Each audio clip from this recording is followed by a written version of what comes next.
بسم الله الرحمن الرحيم الحمد لله وسلام على عباده الذين اصطفى إخلاص النية وتعيين المقصد. الحافظ العلام علقمة بن وقاص الليثي رحمه الله يحدث أنه سمع عمر بن الخطاب رضي الله عنه على المنبر يقول: سمعت رسول الله صلى الله عليه وسلم يقول: إنما الأعمال بالنيات وإنما لامرئ ما نوى فمن كانت هجرته إلى دنيا يصيبها أو امرأة يتزوجها فهجرته إلى ما هاجر إليه. بسم اللہ الرحمن الرحیم الحمد للہ رب العالمین والصلاة والسلام علی رسولہ الامین وعلی آلہ واصحابہ وازواجہ وذریتہ اجمعین وسلم تسلیما کثیرا کثیرا اما بعد.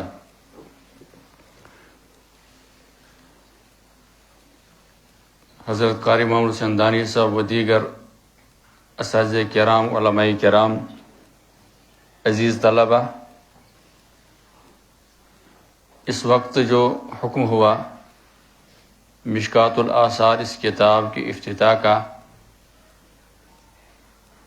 مختصراً ابتدا میں چند گزارشات ہیں، چونکہ وقت بھی کم ہے اور علماء کی موجودگی کے اندر بالخصوص اس وقت طویل گفتگو بھی مناسب نہیں ہے. یہ کتاب جس سے متعلق رہے گی تو وہ صحیح طریقے پر کتاب کے مصنف کے حالات پر بھی کتاب کے مصنف کے حالات بھی بیان کریں گے اور حدیث اور علم حدیث پر تفصیل سے بات بھی کریں گے اور کتاب شروع فرمائیں گے انشاءاللہ. سب سے پہلے یہ ہے کہ ہم یہ سمجھیں کہ اللہ کا احسان ہوا کہ رب ذوالجلال نے ہمیں دین کی خدمت کے لیے، حصول علم کے لیے منتخب فرمایا اور دارالعلوم کے اندر ہمارا وقت گزارنے کا ہمیں توفیق نصیب فرمائی. اللہ تعالیٰ قبولیت عطا فرمائے. عزیز طلبہ، آپ عربی سوم میں اس وقت زیر تعلیم ہیں اور دارالعلوم انظریہ درد بورہ کے اندر اس وقت عربی سوم کے درجات کا افتتاح بھی ہوا. اس میں حدیث کے عنوان پر مشکات الآثار شامل نصاب ہے،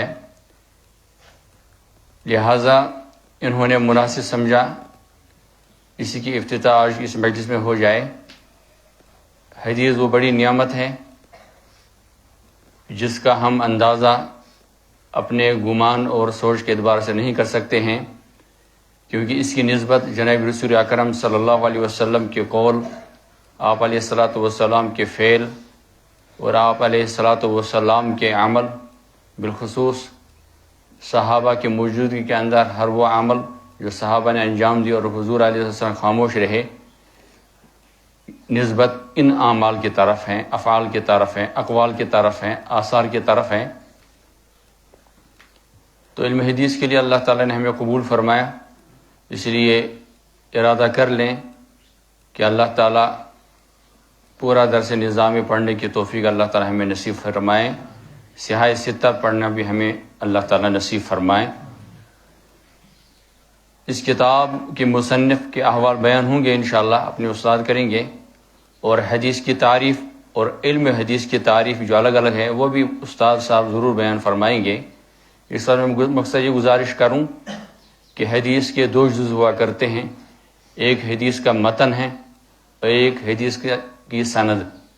متن وہ ہیں جو کلام ہے جناب رسول اکرم صلی اللہ علیہ وسلم کا، حضور علیہ الصلوۃ والسلام نے جو فرمایا تو وہ متن کہلائے گا، اور جو راویوں کا سلسلہ ہوا کرتا ہے اس کو سند کہتے ہیں.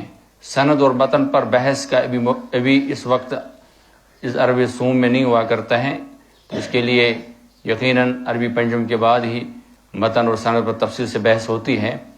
تو یہاں صاحب مشکات الآثار نے سب سے پہلے اس کتاب کی ابتدا فرمائی ہے بسم اللہ الرحمن الرحیم سے.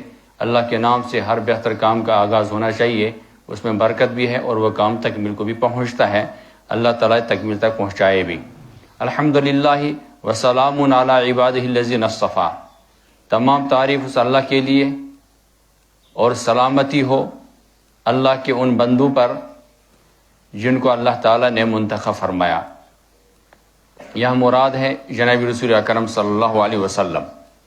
اللہ تعالیٰ نے ان کو نبوت کے لیے منتخب فرمایا، تو اللہ کے نام کے بعد نبی علیہ الصلاۃ والسلام پر سلام بھی یہاں پیش فرمائی۔ یہ ہمارے سلف صالحین کا طریقہ رہا ہے، خطبے کے شروع میں بھی، کلام کے شروع میں بھی اللہ کے ذکر کے ساتھ جناب رسول رحمت صلی اللہ علیہ وسلم پر درود و سلام بھی ہو، برکتاً تبرعاً، تاکہ اللہ تعالیٰ اس میں برکت عطا فرمائے۔ تو سب سے پہلے جو باب انہوں نے لگایا ہے، قائم کیا ہے، وہ اخلاص النیہ ہے۔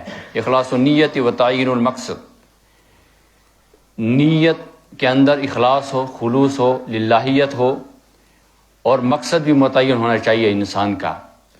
جو بھی عمل انسان کرے اس کے لیے ارادہ کرے تو سب سے پہلے نیت دیکھنا چاہیے کہ نیت کیسی ہے، اور ساتھ ساتھ جو عمل آپ کرنے والے ہیں اس کا مقصد کیا ہے، وہ مقصد بھی متعین ہونا چاہیے۔ اسی عنوان پر انہوں نے ایک حدیث یہاں بیان فرمائی ہے، اور بہت ہی مشہور حدیث ہے، اور تمام کتابوں کے اندر یہ حدیث موجود رہتی ہے۔ فرمایا الحافظ العلام علقمۃ بن وقاص اللیثی۔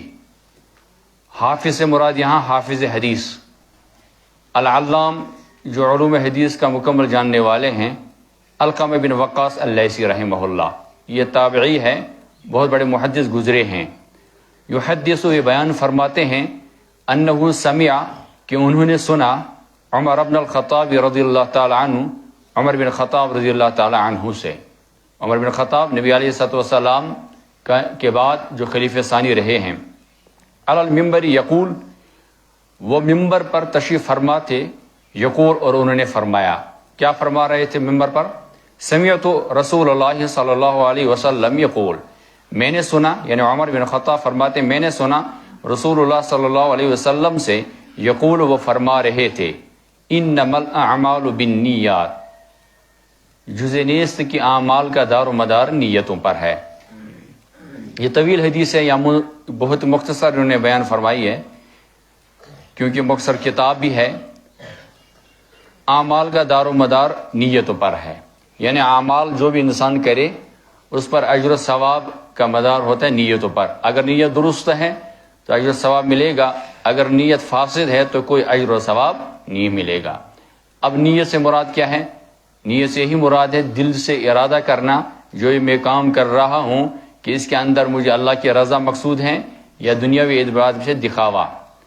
ہر وہ کام جو عبادت ہو اس میں نیت خالص ہونی چاہیے اللہ کی رضا کے لیے۔ اگر اس کے اندر اللہ بچائے دکھاوا آیا تو وہ عمل اللہ کے یہاں مقبول نہیں ہے، اس پر جو ثواب اور جو فضائل ہیں وہ مرتب نہیں ہوں گے۔ حدیث میں ہے، من صلی یرائی فقط اشرک، جو دکھلانے کے لیے نماز پڑھے اس نے گویا شرک کیا۔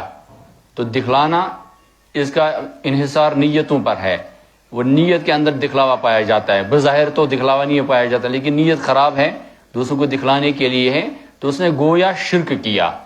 ہم تو ہر عبادت اللہ ہی کے لیے کرتے ہیں، اب اگر اللہ کے بندوں کے لیے، ان کی خوشی کے لیے ہم کرتے ہیں، کوئی شرک کی بو یہاں پائی جاتی ہے، جس کو ہم شرک خفی کہیں گے، شرعاً یہ جائز نہیں ہے۔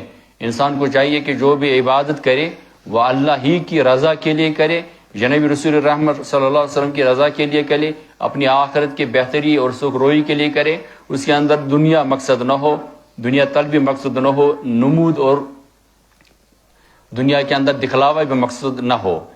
تو چونکہ طالب علم کے لیے اخلاص نیت بہت ضروری ہے، اس لیے سب سے پہلے یہی حدیث انہوں نے لائی ہے، انما الاعمال بالنیات۔ لہٰذا ہمیں نیت ابھی سے کرنی چاہیے کہ ہماری نیت ہے نا علوم عالیہ کا حصول، اور مقصد یہ ہے کہ ان کے ذریعے سے ہم آگے جا کر جناب رسول رحمت صلی اللہ علیہ وسلم کی سلام کی اشاعت میں، حفاظت میں، ہے نا، کچھ خدمات انجام دے سکیں، اور اللہ راضی ہو ان ہمارے اس طالب علمی کے دور کے اندر، ہے نا، اس پڑھنے اور پڑھانے میں۔ انما الاعمال بالنیات وانما لامرئ ما نوى، آدمی کے لیے ما وہ ہے، نوا جس نے اس کی نیت کی ہے، یعنی وہی ملے گا جو اس نے نیت کی ہے، جس کی نیت وہی ملے گا۔ فمن كانت ہجرته، پس جس کی ہجرت الی دنیا کی طرف ہے، یصیبها، اس کو پائے گا۔ یعنی کوئی اگر ایک جگہ سے منتقل ہو کر دوسری جگہ جا رہا ہے، ہجرت کر رہا ہے، وطن چھوڑ رہا ہے، کیوں چھوڑ رہا ہے؟ کاروبار کرنے کے لیے، تجارت کرنے کے لیے، اس کو وہاں تجارت ہی ملے گی. اس کے اندر یہ ہجرت جو ہے یہ ظاہری اعتبار سے تجارت کے لیے، دنیا حاصل کرنے کے لیے تو دنیا مل جائے گی، نصیب وہ تو مل جائے گی، لیکن آخر میں کوئی حصہ نہیں ہوگا. او امرأۃ یتزوجھا، یا اس نے ہجرت کی ہے، ترک وطن کیا ہے کسی عورت کے لیے، اسے نکاح کرنے کے ارادے سے، تو بس وہ اسی عورت کے حصول کے لیے وہاں چلا گیا، ایک ملک چھوڑ کر دوسرے ملک میں، تو وہی اس کو مل گیا. فہجرۃ الی ما ہاجر الیہ، اس کی ہجرت اسی کی طرف ہوئی جس طرف اس نے ہجرت کی ہے. مہاجر الیہ یعنی اس نے جو مقصد بنایا ہجرت کا وہ ہے عورت کا حاصل کرنا، مقصد بنایا ہجرت کا وہ دنیا کا حصول ہے، وہ مل گیا، لیکن اللہ کے یہاں کوئی معاوضہ نہیں ہوگا. اس لیے ہمیں چاہیے کہ ہم اپنی نیت خالص کریں، کہ ہماری نیت کے اندر اللہ کی رضا ہو، ہماری نیت کے اندر اللہ کی خوشنودی ہو، کہ اللہ تعالی ہم سے راضی ہو جائے اور اللہ تعالی ہمیں دین کا کام لے لے. حدیث جناب رسول اکرم صلی اللہ علیہ وسلم کے قول فعل عمل کو کہتے ہیں، کہ نبی علیہ الصلوۃ والسلام نے جو عمل کیا ہے حدیث ہے، جو حکم فرمایا ہے جو ان کا قول ہے وہ حدیث ہے. اسی طریقے پر نبی علیہ الصلوۃ والسلام دور کے اندر صحابہ جو عمل کرتے ہیں اور حضور علیہ الصلوۃ والسلام نے وہ عمل دیکھا اور خاموشی اختیار بھی نہ نفی کیا، خاموشی اختیار کی، اس خاموشی کو بھی حدیث کہتے ہیں. تفصیل سے یہ انشاءاللہ اپنے اساتذہ کے نام بیان کریں گے، یہاں اس وقت بیان کرنے کی ضرورت بھی نہیں ہے، موقع بھی نہیں ہے. تو اس حدیث میں ہمیں یہ سبق ملا ہے طالب علموں کو کہ ہم اپنی نیت خالص کریں، اپنی نیت درست کریں، اپنی نیت صحیح کریں. مدرسے کے اندر زیر تعلیم ہے، عربی سوم کے اندر آپ ابھی پڑھ رہے ہیں طلبہ، اس لیے پختہ ارادہ کرو کہ ہمیں تکمیل تک علوم حاصل کرنا ہے، تکمیل نصاب تک علوم حاصل کرنا ہے. کبھی بھی یہ ذہن میں نہیں ہونا چاہیے کہ ہم 2-3 سال مدرسے میں دے دیں اس کے بعد فارغ ہو جائیں اور اپنے گھر کے کام کاج میں لگیں، بلکہ دعا کرنا چاہیے کہ اللہ تعالی ہمیں تکمیل نصاب تک مدرسے کے اندر ہی کام لے لے اور اس کے بعد اللہ تعالی ہمیشہ کے لیے ہمیں دین کے لیے قبول فرمائیں. چونکہ مجلس مختصر ہی ہے، بس مختصر ترجمہ کے پر ہی ہم نے اکتفا کیا ہے. آج کے اس مجلس کے اندر ہمارے بزرگ عالم دین تشریف فرما ہیں. اصل میں ہم سب نصیحت کے محتاج ہیں، ہم بھی ہیں، آپ بھی ہیں، سب ہیں. اللہ تعالی ہمیں بزرگوں کی نصیحت سے ہمیں نصیحت حاصل کرنے کی توفیق نصیب فرمائیں اور اللہ تعالی ہمیں پڑھنے میں قبولیت عطا فرمائیں. دارالعلوم کے اندر جتنے بھی طلبہ زیر تعلیم ہیں ان کو چاہیے کہ وہ اللہ کا شکر ادا کریں کہ اللہ تعالی نے ہمیں مدارس کے لیے قبول فرمائے ہیں، علوم کے لیے قبول فرمائے. اس پرفتن دور کے اندر ہم اپنی ایمان کی حفاظت فرمائیں، اپنے اعمال کی حفاظت فرمائیں اور مدرسے کے تمام ضابطے اور اصول اور قوانین کی مکمل پاسداری کرنی چاہیے اور صحیح تعلیم حاصل کرنے کی فکر ہونی چاہیے. طالب علم کو چاہیے کہ جہاں کتاب کوئی مسئلہ سمجھ میں نہ آئے، کوئی عبارت سمجھ میں نہ آئے، اپنے اساتذہ سے رجوع کرنا چاہیے اور براہ راست اساتذہ سے تعلق رکھو، کتاب کے حل کرنے میں کوشش کرو بہتر سے بہتر تعلیم ہو، ہے نا. اس مدرسے میں عربی درجات ہیں، کوشش یہ رہنی چاہیے اس سال کم سے کم، ہے نا، پورے ضلع کے اندر بھی یہاں کے طلبہ معیاری ہوں نمبرات کے اعتبار سے. یہ کوشش ابھی سے جاری ہونی چاہیے کیونکہ ابھی شروعات ہیں، ابتدائی سال ہے، ابھی موقع ہے سالانہ تک، اس لیے فکر کرو، بہت زیادہ فکر کرو. استاد اپنا فریضہ انجام دیتے ہیں، طالب علم کو چاہیے کہ وہ بھی بہت زیادہ فکر مند رہے اور کتاب پڑھنے میں، سمجھنے میں، ہے نا، کسی بھی طرح سے وہ کمی نہیں رکھنی چاہیے. حاضر دماغ بھی ہونا چاہیے، جس طرح حاضر بدن رہتا ہے. طالب علم کو چاہیے کہ جس وقت درس ہو حاضر دماغ بھی ہو اور اس وقت پوری توجہ ہو استاد کے کلام کی طرف، کتاب کی طرف. کلاس میں انسان دایاں بایاں خیالات کے اندر نہ رہے اور اس کے بعد جب بھی فارغ وقت ملے، فارغ وقت میں اپنی کتاب کے حل میں اپنا وقت فارغ رکھیں، مشغول کر رکھیں. انسان کتاب پڑھنے کے علاوہ کوئی وقت ضائع انسان کو طالب علم کو مدرسے کے اندر نہیں کرنا چاہیے. اللہ تعالیٰ سمجھنے کی توفیق نصیب فرمائیں، قبولیت عطا فرمائیں. اللہ تعالیٰ ہمیں مدرسے میں جو وقت ہمیں گزرے اللہ تعالیٰ اس کے اندر اپنی حفاظت عطا فرمائیں، اس کے بعد ہمیشہ کے لیے اللہ تعالیٰ ہمیں دین کی خدمت کے لیے قبول فرمائیں. سبحان ربک رب العزت عما یصفون وسلام علی المرسلین والحمد للہ.